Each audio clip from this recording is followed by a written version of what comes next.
family. No, that's too dry.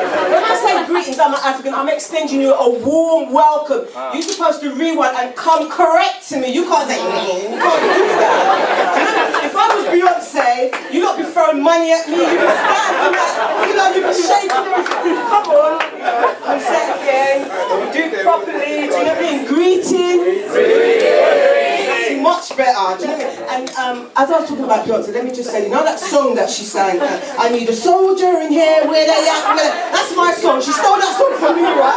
But the way that it goes, see, I'm not joking, the way that it goes is, I need a warrior in here, where we at, we need to fight for Africa, Africa. That's our song, right? Let me just say that I bring greetings from Moyo-Wa-Taifa, a Pan-African women's organisation based in the UK and based in Ghana.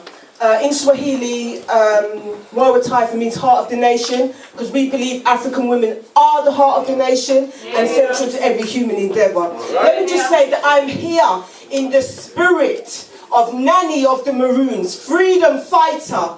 I am here in the spirit of Kwame Nkrumah, freedom fighter. It is that spirit that I come here today.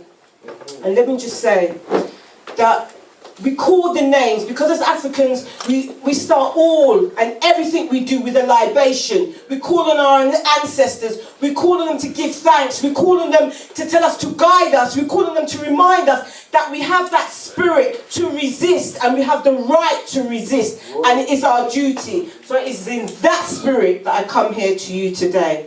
Let me just say, 500 years ago, white people came to our shores as a declaration of war. That's what it was, a declaration of war. We were kidnapped, we were stolen, and we were taken around the world in serious, brutal conditions. And we were made to work. And the same things happened to the Africans that were on the continent as well. And it was exactly for the reason to build economies for the cities of Britain, Belgium, Holland, France, Spain, etc., etc. And this entailed stealing the resources, our resources, from the indigenous people.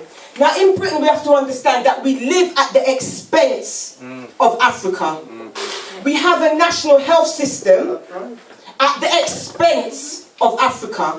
We have unemployment benefit at the expense of Africa. You have disability allowance at the expense of Africa.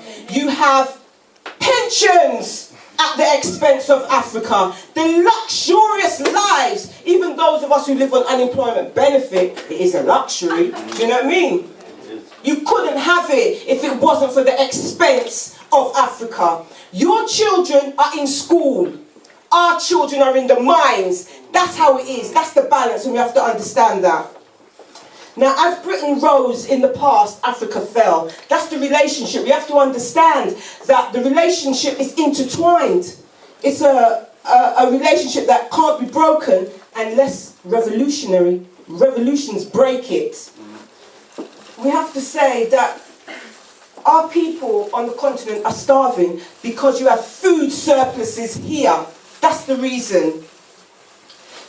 The fact that I stand in front of you today, or sit in front of you today, and I speak in a language that is not my own, tells a story, tells the history, tells the Pan-African story of all of Africa. The language we speak, whether it's French or English, tells you which one of the colonizers colonized us. That tells you the language.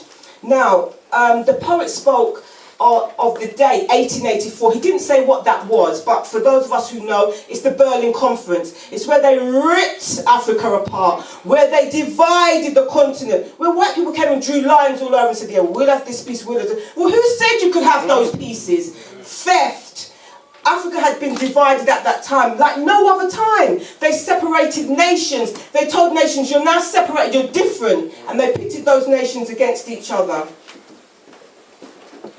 So we've never been divided like that. So that was that conference. Now let's just say that our hospitals on the continent are non-existent. They're understaffed. They're void of necessities, because here we have everything in the hospitals. And let me just say, When you speak the oppressor's language, you speak the oppressor's ideology, you speak his thoughts, you speak his understanding of the world. So we have to understand this, that when we speak like this, it's important to reclaim our languages, because many of us have lost those languages and we don't even know, people like me who come from the diaspora, meaning the Caribbean, exactly what part of Africa we actually came from. Now let me just touch on the issue of the media. And quite often we forget that the media is a state apparatus. We expect them to tell our stories correctly. We expect them to tell the truth. Well, they're not. That's not their job. They're part of the state. It's for them to determine our opinions, the British people's opinions. It's for them to tell you how you see the world. It's for them to tell you this is the way you have to think. And they make sure that you don't rise up. This is what the media does, that you're not supposed to rise up and distribute that unequal wealth. So Britain has imposed poverty and displacement throughout Africa. Capitalism, the social system that we live under, is dependent on African resources and African labour. So Britain will engage in creating wars on the continent. That's their job. Creating opposition parties. That's their job. Like they did in Zimbabwe. They created Morgan Shangarai and gave that to us. The white farmers did that so that they could hold on to the stolen land. They say that they're coming into your country to bring democracy, because you know you people can't govern yourself because you're so whatless. Because before we came along, you didn't have no civilization, did you? You didn't give civilization to the world, did you? This is the message that's been brought by the media, been brought by the textbooks, been brought by imperialists. You cannot govern yourself. You need us to govern you. Come on now, isn't that the truth? And they bring a whole heap of other reasons, you know, why they have to do the things they need to do. They create coups, they create wars, they give you leaders that make sure that the resources continue to come to the West. But we have to understand that Britain is sinking deeper and deeper into crisis, as in the rest of the imperialist world. She's struggling to dominate markets as they come to get your gas, your oil, your minerals and everything. And it is their job to suppress the independence. It is their job to make sure that we don't rise up. Because for us to rise up means Britain is going to fall. And Britain is going to fall. Your jobs are dependent on the blood, the sucking of our blood. So Britain is a vampire. So when you're falling, believe me, you ain't getting no jobs, you ain't getting no pension, you ain't getting no nothing. So Africans, where you going? You're going home. Well, you better be looking to go home. Don't know where the British are going, do you know what I mean? You know, maybe you can tell me about later. But it is falling. And I know some people are like, how can you say such a thing? You're falling. If you build your house on blood and rape and murder, it will fall. And it's falling. And I'm not sorry, do you know what I mean? I'm not coming and campaigning that you get your jobs and you get... I'm not coming out for that, do you know what I mean? Because I support the falling of Britain, because it means the rise of Africa. So who don't like it, that's too bad. I'm not here for praise. I'm here for truth. I'm here because I want to go home.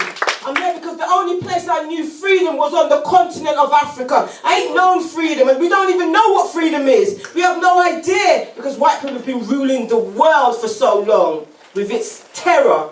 Let me just say, in South Africa, and I have to say that today we have to pay homage, because on the 16th of June 1976, the youths rose up in South Africa because of those Afrikaners. Do you know what I mean? Because of those people who said that they're imposing the fact that they must speak Afrikaans in their own land. They must speak Afrikaans in their school. And not only did they just say you must speak it, they come with their tanks. And they will kill you if you don't do the things you're supposed to. So we saw the youths rise up today. 176 youths were killed on this day, 1976. Murdered by the state for trying to determine the right to do what they want on their own land. Thousands were mowed down but weren't murdered. So this day is a day that we honour and we pay homage to those who stood up. And we have to ask ourselves in here today, what are you doing? How are you standing up? Do you think it's enough to come and sit at a meeting and cross your foot and listen and be entertained while Njeri sings Beyonce? No, it's not enough. We have a right and a duty. If you are not in an organisation, you're damaging the process. If you are not organising, you're damaging the process. If you're not doing something to build a movement that frees the continent, because once the continent's free, everywhere else will be free. Yeah. We have to ask you, what are you doing? Many of us, we go round and round, we visit this meeting and we visit that meeting and we go home and we sit on the table, you know, I listen to this today, listen to that today. You can't keep listening. You can't keep consuming information. What will you do with that information? What will you do with it? That's my question to you today. Now, this brings me on to leadership. Whose duty is it to lead? It's ours. It's yours. Quite often when we look at leadership, we look without us. We need another Malcolm X. We need another Nkrumah. We need another this. We need another nanny. We need another you. But we have to understand that leaders don't just drop out of the sky. You can't just wake up with a political analysis of the world. We are going to make mistakes. We mustn't be scared to make mistakes. We're going to come up and sit on a panel. They're going to ask the questions like, I don't know the answer to that. It's all right to say you don't know. Sometimes people think that there's a problem with saying you don't know. I don't know everything. I don't profess to know everything. I know I'm made in the image of a goddess, but I don't know everything. So we have to understand that we have to grow leadership. And the leadership I'm coming from, I don't know and imposing no leaders on me, saying I'm your leader. It comes from the bottom, grassroots up. It's you have to understand it. And I have to put a call out to sisters, because right now we are fighting in a war with our hand behind our back, because 50% of our soldiers, 50% of our warriors, we can't find you, sisters. Where are you? We can't find you. You have a duty to get out of the kitchen now. We know we need to cook food. We got to cook food, right? Not saying that you must disrespect your husband or cause a rebellion in your house, but you can't stay in the kitchen for that long. You just can't. You need to come out. You need to read. You need to develop your political understanding of the world so you can come and speak up here, so we can see some more sisters. We can't find you. We can't find sisters. We need you. We need to grow sisters. We need to make sure that we support sisters, and that when we do join organisations, that you don't try to put us in the kitchen, because we ain't going there. And we're not just going to be the secretaries either. But we have to understand that if we're going to build, we must raise leadership. So we understand that it is important that we create a world that there are no oppressors, that there are no oppressed. We know that it is a necessity. It can be done. We've seen it on the continent of Africa. We've seen civilizations where we've had no prisons. People have taken care of each other. We've had socialist economy. I know some people have an issue with the word socialist. Well, that's just a word. Call it what you like. It means we take care of each other. That's what we had on the continent. If we had this on the continent in the past, it tells us we have the capacity to build it again, and we must build it. It is our duty, and I want to see all the people in here. Can I just ask, how many of you belong to an organisation or a campaign, please? This is my first time, so... Oh, that's good, that's good. It's your first time. Where you been all this time? Anyway, no problem, because I didn't come too late, do you know what I mean? Lots of people come for different reasons, so it's good that you've come, so that's very good. So I'm just saying, when we come to meetings and we ask how many people are part of organisation, we need to all put up our hands. We have a duty to free the African world and the rest of humanity. Freedom! Thank you.